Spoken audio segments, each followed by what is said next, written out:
Ni mimi msimuliaji wako Mr. JK. Usisahau kusubscribe, like, share and comment ili kuendelea kupata stori zetu kali Kilinge cha Kafara. Part 1. Sauti ya usiku. Mvua ilikuwa ikinyesha kwa nguvu, huku upepo ukitikisa miti ya kijiji cha Mlolo.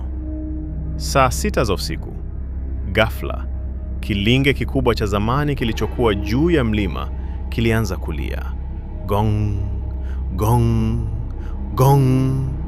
Kila aliyesikia alitetemeka. Halafu sauti nzito ya kutisha ikasikika kutoka gizani. Josh, wewe ndiye umebaki. Ndani ya kanisa dogo la kijiji, mchungaji kijana aliyeitwa Josh alifungua macho kwa mshtuko. Mishumaa ilizimika yenyewe. Mlango ukajifunga kwa kishindo. Nje, watu walikuwa wanapiga kelele. Mwingine amepotea!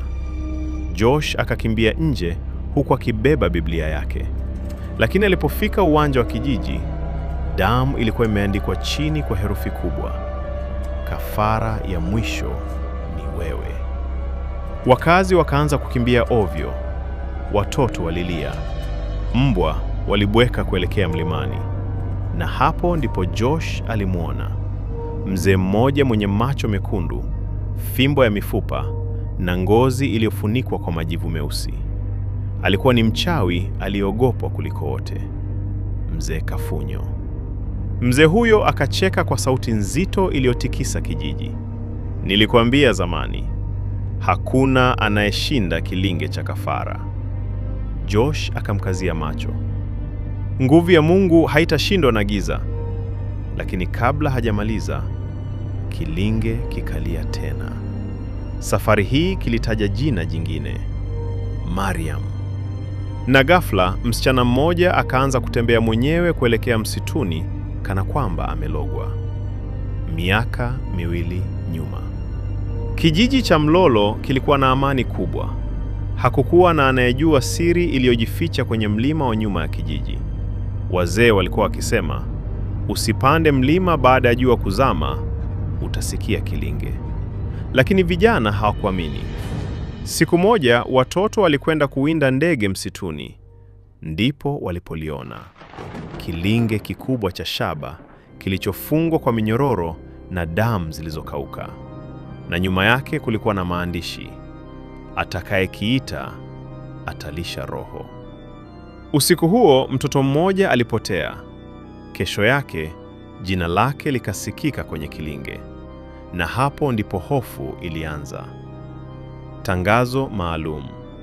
Kabla hatujaendelea, kama unatafuta viatu vya kike vya kisasa, open shoes za aina mbalimbali zenye muundo wa manyoya, kamba za juu, rangi ya chui, punda milia na fashion kali sana, basi karibu sana kwa Mabagara Shoes. Unapata viatu vya kila aina kwa wanawake wa kisasa wenye kupenda mvuto na ubora.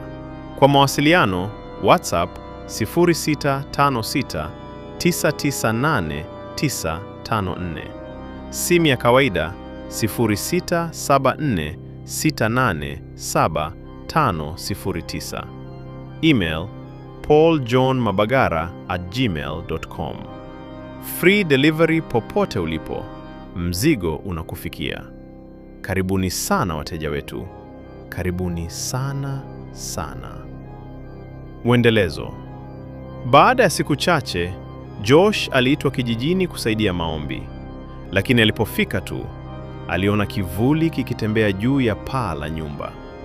Kivuli hicho kilikuwa hakina uso. Usiku ulipofika, Josh alisikia mtu akigonga dirisha lake polepole. Toa, toa, toa. Alipofungua pazia, hakukuwa na mtu. Lakini kwenye ukuta wa nje kulikuwa na maneno ya damu. Usiingilie kazi ya kafara. Josh akaanza kuelewa kuwa kuna mtu ndani ya kijiji alikuwa akitoa watu kafara ili kupata nguvu. Na mtu huyo alikuwa karibu sana. Lakini nani? Usiku huo wa manane, kilinge kikaita tena, Josh! Na sauti ya mwanamke ikalia kutoka msituni, usije huku, wote tutakufa. Itaendelea part 2.